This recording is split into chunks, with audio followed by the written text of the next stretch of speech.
The next item, which I tried to drive the conversation on, has to do with workforce development. And I have said all along that the only way that Troup County can fully maximize the opportunity that Kia has given us is by education and providing a much higher quality product to work in the automotive sector. Currently at Kia, only 20% of the employees who work there are Troup County residents. Surprisingly, the next highest county is Muskogee County at about 18%. And then after that, it drops down into single digits from Harris to Chambers, and other counties, Meriwether County, counties in our region. The Troup County number to me is woefully low. What are the reasons for that? There are probably several, but I think one of the primary reasons is we've got to produce a better product to present to Kia in terms of being workforce ready. An idea has surfaced in the last year or so about the creation of a career academy, and we are committed to that. The school board is committed to that. The school system endorsed a resolution 2 weeks ago giving the Troup County Strategic Planning organization their endorsement for the creation of such an academy. We still have a tremendous amount of work to do. There's still a lot of questions about it, but we have now engaged a consultant who will be working beginning in January with us, and we're going to go to work on the establishment of what I call a community-based career academy. The basic idea of these academies, and they're nothing new. In fact, you could say that we're late in the game to be involved in these.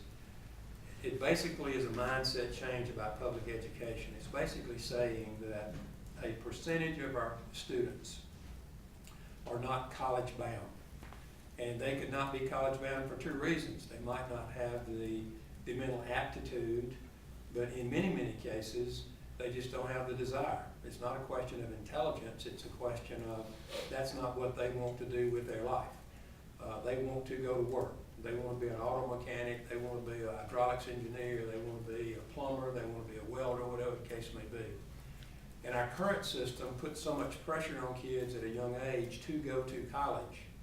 If they don't see that as their career path, and they don't have a lot of stability in their life in terms of a support system, they get disillusioned.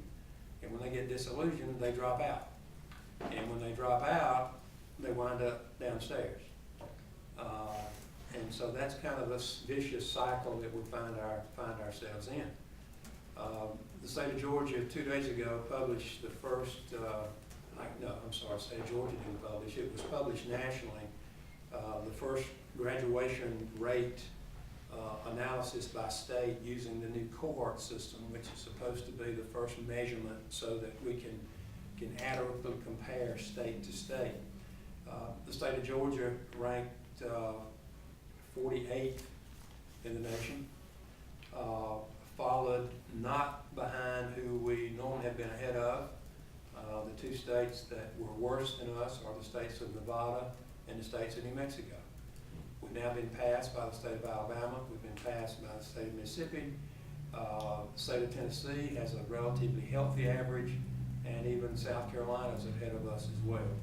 So we have a crisis in this state in the area of public education, in my view. And the state continues to talk about the value of public education, and the funding continues to be cut. So the Troup County number, the state number is 67%. The Troup County number is 64.68%. So we are substantially worse than the state, which is 48th in the nation. That's high school graduation. That's high school graduation rate. So we have a major crisis. Career academies in places where they have been successful have done several things. One, they have substantially reduced the dropout rate. And they substantially have created opportunities for their young men and women to find gainful employment at home. Well, in our case, We don't have to worry about the gainful employment side. You know, these jobs will hopefully be created. So we've done okay on the industrial recruitment side. The problem is we don't have a workforce now that matches with what we have created. That's our challenge. Kia understands this intimately well. Kia reopened its interview process last week. I think they had 40 technical positions in advanced manufacturing they couldn't fill. They had 900 applicants for those jobs. Over 50% of those fell out because they didn't have a high school education, and another large percentage fell out because of past employment history or having difficulty with the drug test or criminal record. So when you go through those folks, you got 900 applications, but in reality, you only have a few that are even to the point of considering for the position. Whether or not they have the competency at that point again is another issue. So it's a major crisis. Kia has committed $3 million to the Career Academy. It will be paid on July the 1st of every year for the next 5 years, $600 million a year. $600,000 a year. And that's what I call our seed money.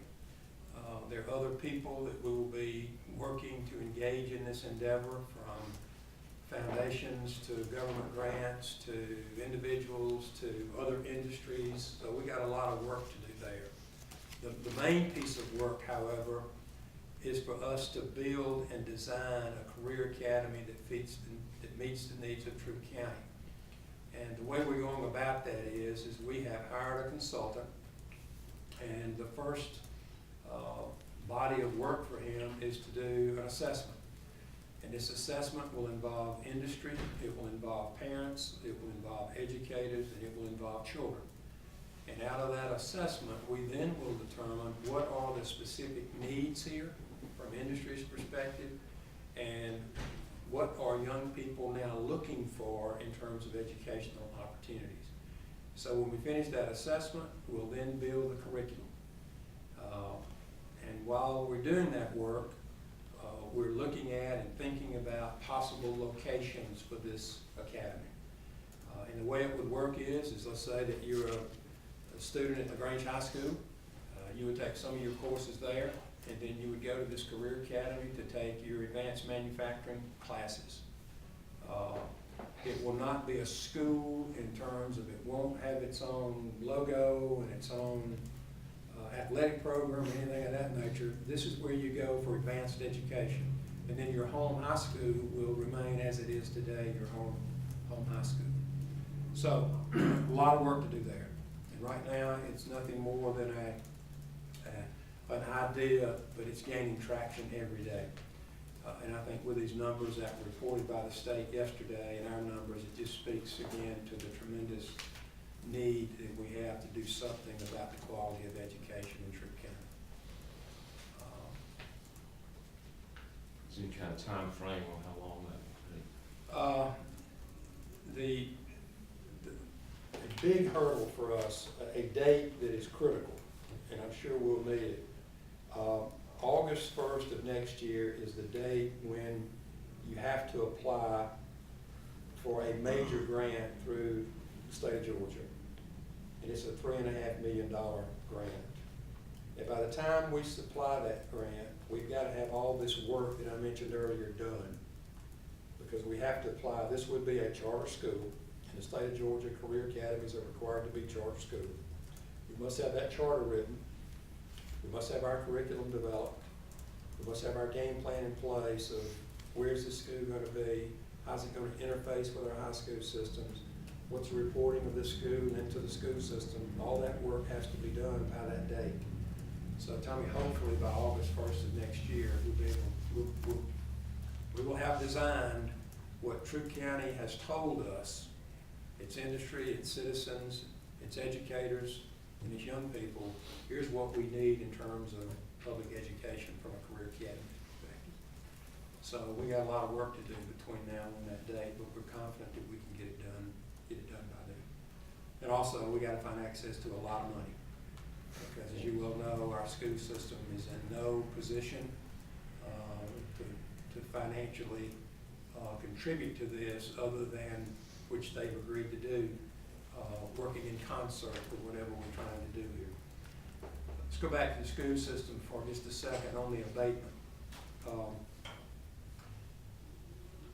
If Kia invests $1.6 billion over this period of time, the best projection that we have is that the school system would collect over that period $47.2 million in incremental taxes.